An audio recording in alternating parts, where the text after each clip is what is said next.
Finally tonight, an on-demand assistant for those with too much to do and too little time. Our economics correspondent Paul Salmon has the story. It's part of our ongoing reporting, Making Sense, which airs every Thursday on the NewsHour.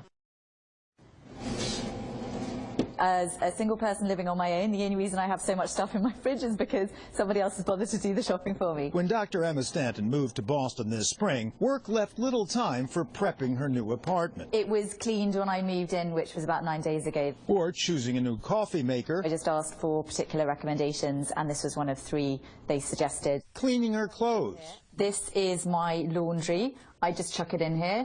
The Alfred comes and picks that up. And who exactly is Alfred? A new online service. The company's name, Hello Alfred, inspired by Batman's ultimate butler. Problem with the graphite, sir. Who caters to needs you didn't even know you had. May I suggest you try to avoid landing on your head? Now, if you really want to outsource your chores these days, there are apps galore. Among them, Instacart for shopping, HomeJoy for cleaning.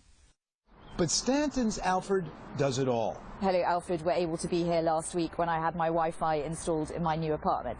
Hello Alfred were able to be here when a storage company came to pick up a box that I needed to go to storage and deal with some of the other hassles that happen when you move house.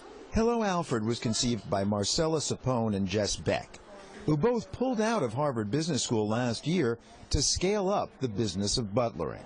And the winner of the 2014 Disrupt San Francisco Battlefield competition is Alfred.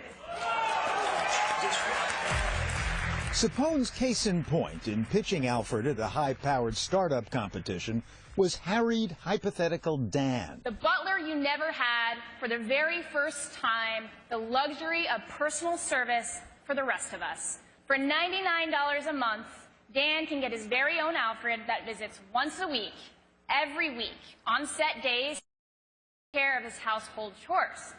Alfred was suddenly on the app map. And within months, Sapone and Beck had more than $12 million in funding for an idea they'd come up with while working on Wall Street. We were working 90-hour work weeks.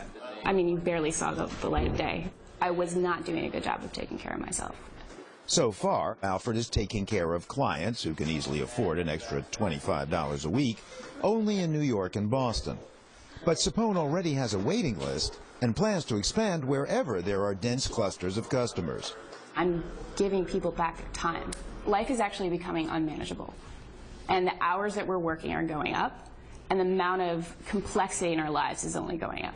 So, a good deal for clients, but what about the Alfreds? Eva Lee moved to New York from Finland last summer. A psychologist, she now works part-time, 25 hours a week or more, as an Alfred, perambulating Greenwich Village with as much as 50 pounds in tow. Sometimes you have a lot to carry on you. You can take it as an exercise and don't have to go to the gym later. Especially given the flights of stairs. Usual day, it's like anywhere from 20 to 40, depending on how many elevator buildings I have. I don't know if my iPhone has a jinx on it, but it claims to me that there's one day that I've done 80, but that sounds crazy even in this job. Would you not rather be practicing psychology than doing what you're doing? Of course, I would like to do what I have the education for, but I understand how important, wherever you work in the world, it is to know the culture and the people and the ways of working, and I'm getting that education all the time as I work. The other very nice thing is that I sleep like a baby. Unlike other on-demand services, which rely on low-paid contract work, CEO Sapone says Alfreds are employees who earn $18 to $30 an hour. But how do the economics work if clients only pay $25 a week? You're essentially sharing the cost of a personal assistant that Alfred is serving multiple people. How many clients do you need in an area before it's economically viable? Anywhere from 4 to 7. Boston tech entrepreneur Nick Rellis got off the Hello Alfred waiting list 4 months ago. A favorite feature for him, freshly pressed shirts. Right down there. From the dry cleaners down the street. So you couldn't do this yourself? So that's what my mother asked me. not about proximity. It's about what time it closes every day. I don't leave work until at least 9 or 10, and I never have time to get here before it closes. So Relis's Alfred takes care of it. You can see here, it closes at 7. And before wrapping up for the day, she, real name Lauren, leaves him a handwritten summary of tasks completed. She cleaned up the apartment a little today, took out the garbage, fluffed the bed. Here's what I love about Alfred. She noticed I was out of garbage bags, yes, and she's going to pick some up for me. But wait a second. Should we outsource everything?